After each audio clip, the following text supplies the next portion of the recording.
Hey, everybody. Good morning and welcome to our live stream. I'm here with Raffaela Rein.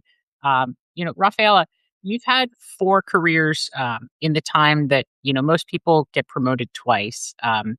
We talked about this. We wrote an article, over the past week about our, collaboration. And this is really a chance to get on the Substack Live and talk about it. So, for those of you who don't know, I'm Alex Randall Kittredge. I write the Substack ARK Strategy here on Substack.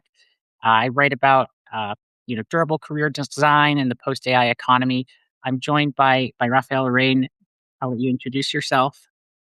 Yeah, first of all, hi, Alex, and thank you so much for having me and for coming up with the idea. It was Alex's idea to write a piece on sort of an unusual career trajectory on, as he said, I had kind of four careers. It's a portfolio career that I have built. And I myself also write a Substack called the AI Leadership Edge. And it's all about how does leadership change in the times of AI. And I also run a AI company called BoardLens, where it's an intelligence platform for boards and for funds and for anyone involved in boards, making all board work much more effective, reducing risks, and helping sure board members are much more have better tools than the usual PDFs and Excel sheets that are flying around today. Sounds great. So let's dive in. Rafaela, like I said, you've had four careers in the time most people have had two or maybe been promoted twice.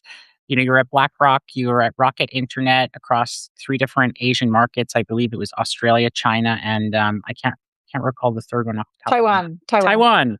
And Yeah. you founded and sold CareerFoundry to private equity. You're on the board of Porsche, and now starting BoardLens. I'm going to ask you to do something hard right now. In one sentence, could you talk about what through line you could only see in hindsight at 40 as opposed to when you were starting out at maybe 25? So in one line is is very hard to be honest. Sorry. Um, um,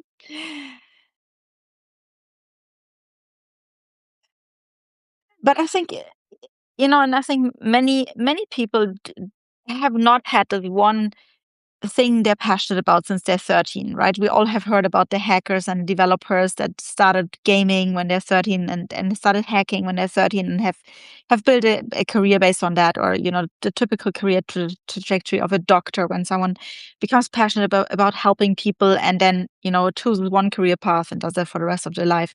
I was the type of person that did not know. Didn't have one specific passion, Mm. or one thing that I thought, oh, this is the only thing I want to do with my life, or this is the only thing I'm good at, or the only thing I want to do. And so I think there was a lot of uncertainty on the path. And now in hindsight, that was a strength. It was a strength sort of being not knowing what I wanted, but being willing to take risks and being willing to be open for what came my way. So I think that's what I would say in hindsight. It's you can say I was open and I took chances when they came, and it turned out well. Yeah, well, I think, here's the thing that no one says about a CV like yours or a trajectory like yours. From the outside, it looks like there's a master plan. And, from my experience, none of it is as clear as it is in hindsight. So, sometimes folks tell ourselves that careers are masterfully planned from the outset. Would you say that you had a plan going forward, or was it more organic? It was completely organic. I guess the one thing that I did know is I wanted to be self-employed. Mm. And I knew that before I even joined BlackRock. And when I joined BlackRock, it became very clear I wanted to be self-employed. And that's partly why I joined Rocket Internet when it came, because it was obviously a very an entrepreneurial environment. And it was the stepping stone for me to be to my first own company. And I think that has definitely been a trend to try to to be a creator and builder over just taking roles that you apply for. Yeah, no, that's a great point. And I think double clicking on the BlackRock tenure, in our piece, you said that you could see the ladder very clearly. I think in a company like that, it's very clear the Yes. different rungs. But um, walk me through the moment where you realized that you couldn't make yourself want to climb that ladder. I think, what was that feeling, or was it a single decision point, or was it just accumulation of different moments? Probably the latter. I must say BlackRock is an incredibly well managed place. But it did also at times, yeah, feel very predictable and feel very slow. Because yes, it's a sort of place where every 3 years you get a promotion. Then there's the different stepping stones and so on.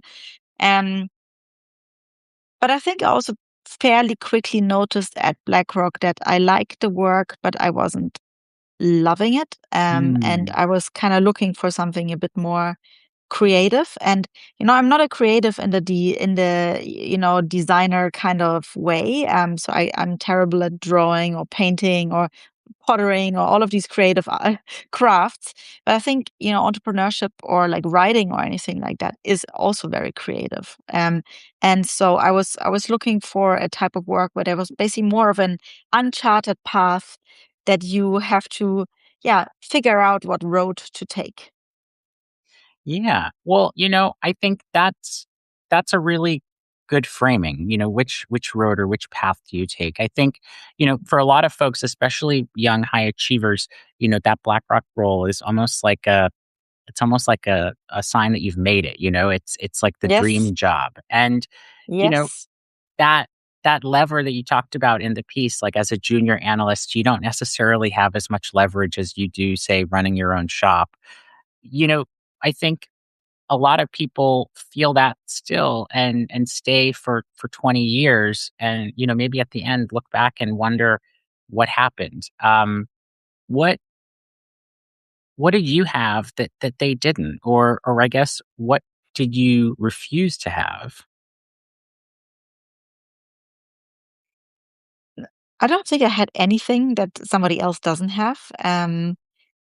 But I think maybe what I have is I have strong intuition when something maybe isn't quite the right place, and I get frustrated, I think, quicker than other people. Um, when I feel this isn't, I'm not performing on my best, or this isn't bringing out the absolute best version of myself. Um, and so then I started looking, right? And I think as you say, right, it's not an easy, once you made it to BlackRock, that's also not easy to replace, right? Because Mm, you have a strong brand name, you're earning a certain amount of, yeah, you're financially comfortable. So replacing that with something even better is not that easy. yeah.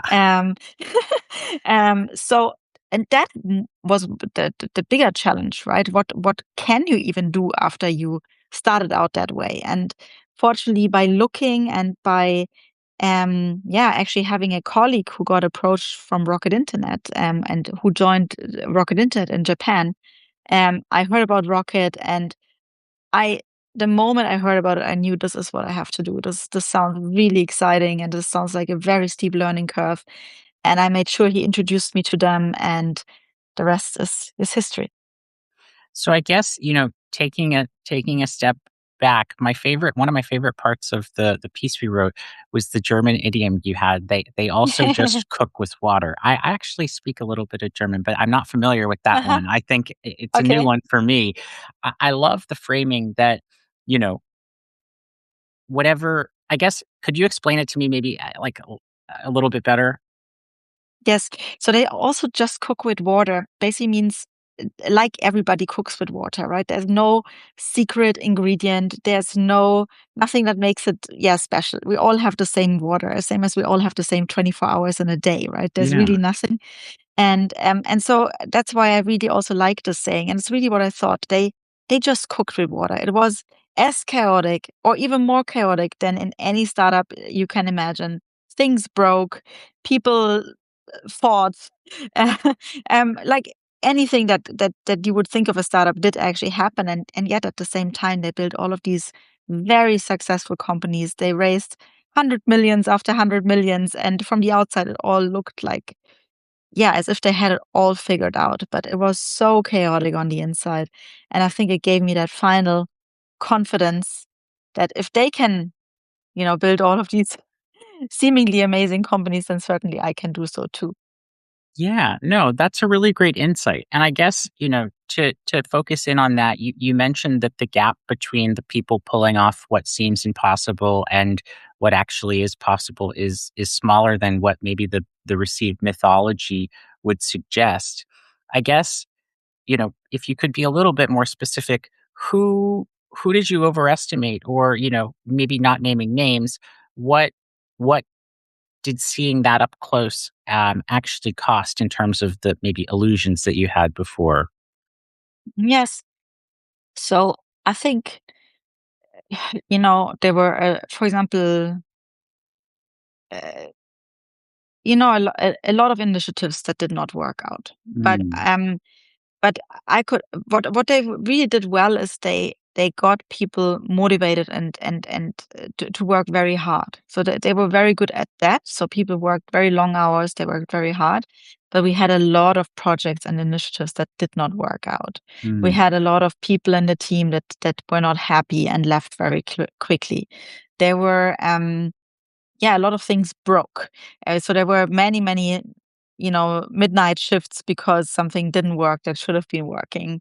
Um, there was a lot of envy and there's just the typical human issues that you have in a team, but probably stronger because it was a very early stage team and a very fast moving team. Um, yeah, and also actually some of the countries didn't even work out. So, for example, mm. in China, and this is well known, they managed to grow to 126 cities in China, from zero to 126 cities in China in 6 months.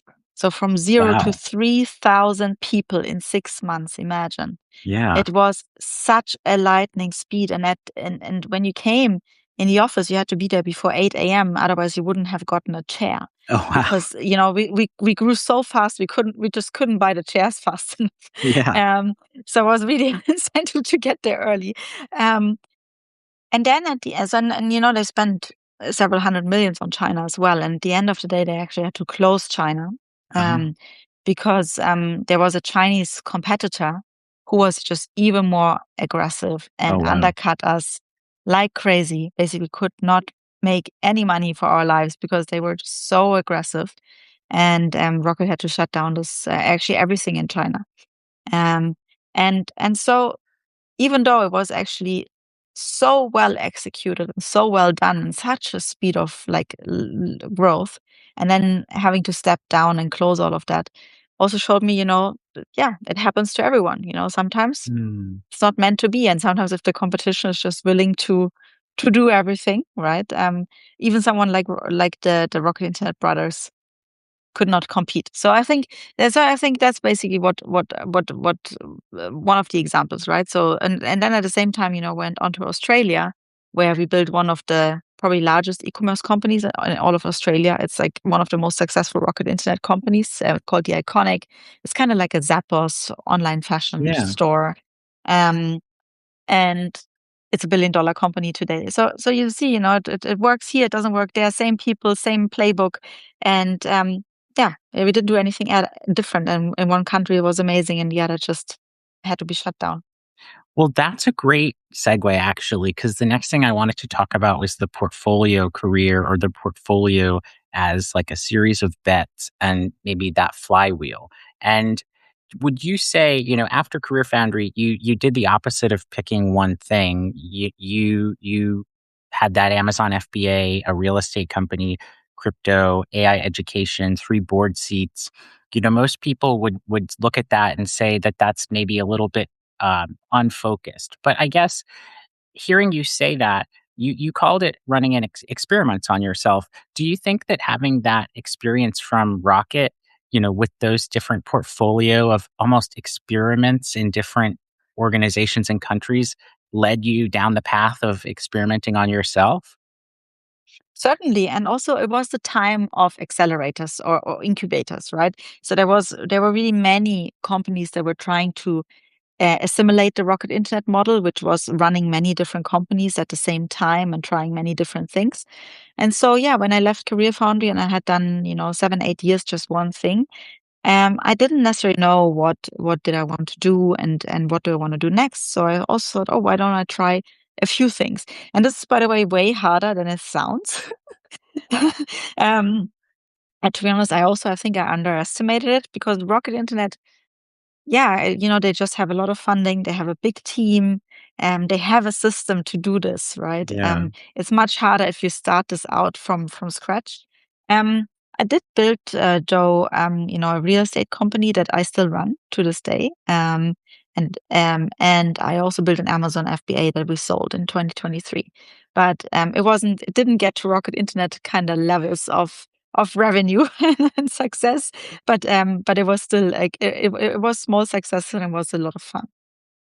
And so I guess now, you take a little bit of a step back from the operational role at companies. You sit on several boards from maybe the Porsche Council, Mutares, and IU.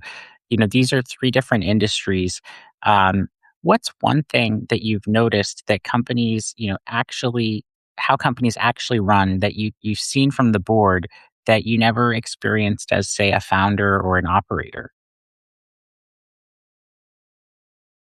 Well, I had a board as a CEO. So when I ran CareerFoundry, I had a board. So I kind of, even though I was at the other side of the board, I kind of knew how boards worked. I guess what I didn't realize, because my company was more in the mid 8-figure revenue Mm, digits, whereas now I serve on the board of companies in the double-digit billion yeah. revenues. So it's a slightly different size to the company I ran myself. Um, and again, I would come back to this phrase, they also just cook with water, right? A Yeah. lot of things, a lot of decisions that get made can be messy. There's a lot of human factors in our work, a lot of coaching, and a lot of uncertainty. And that's what I love about board work. That it is kind of an uncharted path. Like very often the questions that we face are unprecedented. So you cannot go to ChatGPT and say, hey, Mm, what should I do in this case? Or have you seen this before? Because literally these cases have not happened before, or there isn't like a clear path or road to go down to. And so it has to really has to do a lot with human judgment and thinking what will be best. Um, and yes, that's what I love about board work. But maybe also one thing, I'm not just, so I still have an operator roles, right? So mm. I have my own company again. I started a new company, BoardLens, last year, so I'm fully in operating mode. But I do also have still my board mandates on top of that.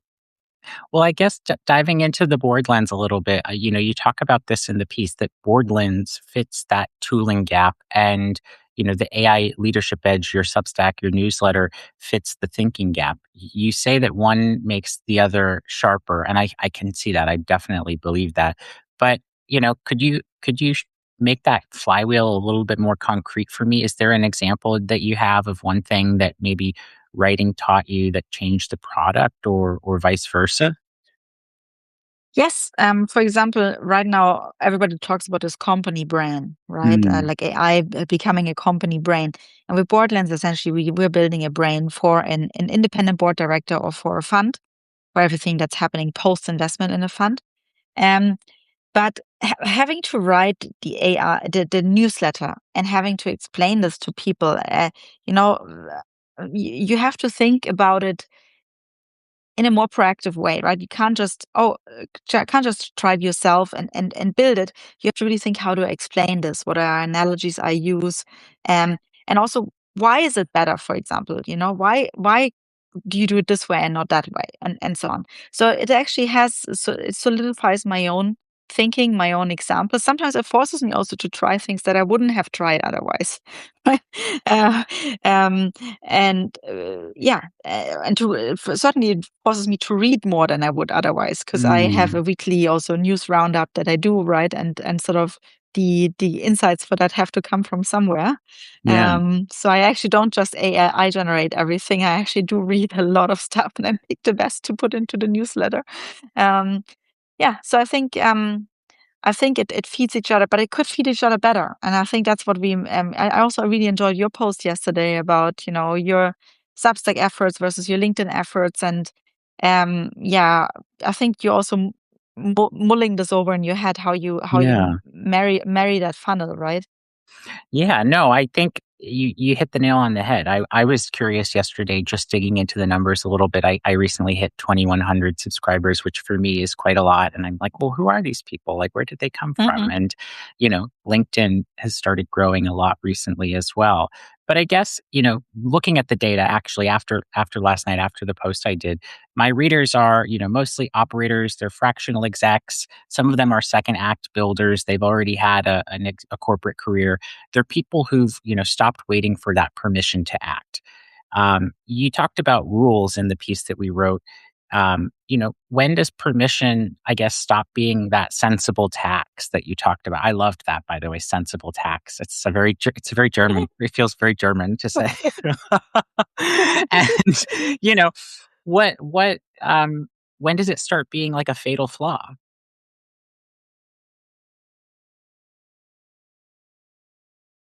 That is a good question.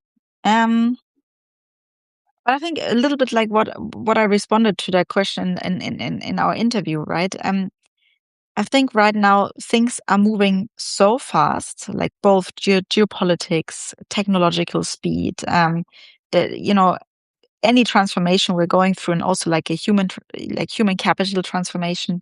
So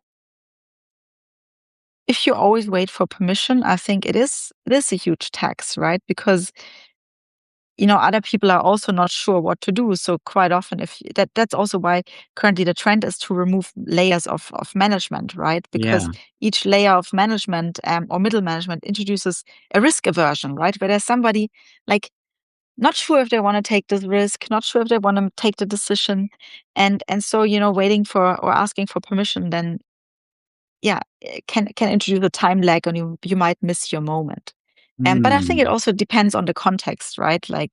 Um, you have to move with there's always like some sort of context you're in, and you have to see that you don't step on toes you don't want to step yeah. on, and so on, right? So I think there's also a fine line between uh, asking for permission, but also making sure you strategically involve your stakeholders. Yeah, well, I think what I'm hearing you say, I talk a lot about systems thinking, in my writing, and I think that's at least how I operate when I go into an organization or when I'm consulting for an organization. I not only look at, what is happening, what are the operations, how they run, but who are the stakeholders, how do those systems interplay with each other? And, in my work at least, it's a lot of influence and a lot of, collaboration, consensus building, trying to get folks bought into the work. I do some change management work, so that's part of the role. I guess, for someone on in this audience watching this right now, and then maybe they're stuck on the ladder, they're somewhere up the middle, and there's no next rung. Maybe they're an investment banker, a big tech product manager, a partner track consultant.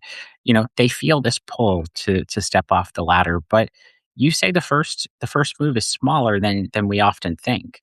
Walk walk them through, what it's like on Monday morning when they head into the office. What do they actually do?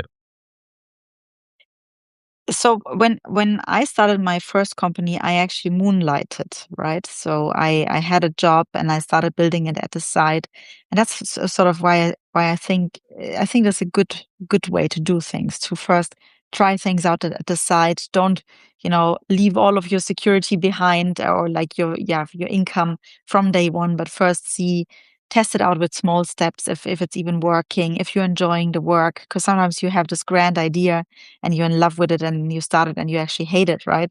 I think that has happened to all of us Yeah. before. It's one thing or another, right?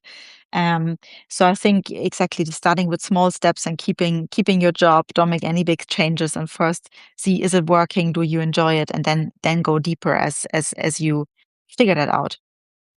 Yeah, no, I talked about this on a live stream a few months ago with a few operators. We talked about the 9 to 5 and then the 5 to 9. What you do at night when if you're not exhausted and if you don't have kids, because I know that can be a detriment, not a detriment. That's the wrong word. It can be a hindrance for folks building on the side when you have other commitments. It makes it Of course. complicated. Of course, of course. It's hard with kids, especially if you have a full-time job and so on. But on the other hand, sometimes kids also focus you, they give you more energy. Um, y- and I also see a lot of people that actually make things happen after they have kids. Mm, And for a matter of fact, if you look at the statistics, there's more successful founders after 40 than before, right? hmm, And yeah. my favorite example is the founder of McDonald's, Ray Kroc, who founded McDonald's after he was like I think with 55, when he only had one kidney, when he already had multiple illnesses and illnesses, and founded one of probably the most famous restaurant in the world. um, and unbelievable story. Not the nicest guy. People always say I shouldn't tell the story that I admire him, because he was apparently not the nicest person. Yeah. But I think it's just so incredible because it shows, if there's a will, there's a way. Well, what do they say? Never meet your leaders or your idols. It's a Yes. bad thing to do. But they also just cook with water, so They also that's just cook with water. Yeah. Well, and I guess there is to build a company like that at the end, at that sort of global level. Of course, you're not just gonna make friends. It's just how it is. yeah. So we're coming up on time. Typically these run about a half hour. One of the last questions I had for you, it's one I always ask. If you could go back to your 25-year-old self at BlackRock, you get one sentence she'll actually hear. What is it? What are you telling yourself? Go more with the flow. Don't try to force everything, and don't be so um impatient. Like, things will fall into place. Hmm. No, that's a really good piece of advice. I guess before we go, last question for everyone who's been agonizing over a decision while watching this. If the agonizing is wasted energy, if we're just going to go with the flow, what's one thing that they should spend their energy on noticing instead? Oh, yes. I actually read something great the other day, and I noticed it for myself as well. And it's something that Rick Rubin said. Hmm. And he says, like, um, uh, you know, go and look for clues. So, don't come up with this grand idea of and grand plan of what you want to do, but look for small clues, like what things do you absolutely hate doing, what things do you really enjoy doing, right? And do you naturally gravitate towards? And that's how his creative process really works, because quite often, when you produce creative output on like him, and you kind of make a living, you're kind of forced to always be creative, and that can almost completely stifle creativity. So he looks for clues and follows those. And I actually realized that that's a really good thing, rather than having these grand things and forcing yourself to look more for the small things and follow those. Hmm.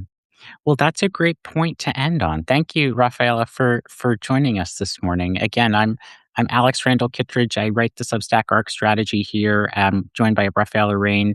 Rafaela, thank you so much for your time today. It was great. I think some of the comments, it was very informative. Thank you, and have a relaxing weekend. Everyone, thank you again. Thank you, Alex. Nice to meet you. Bye. Bye.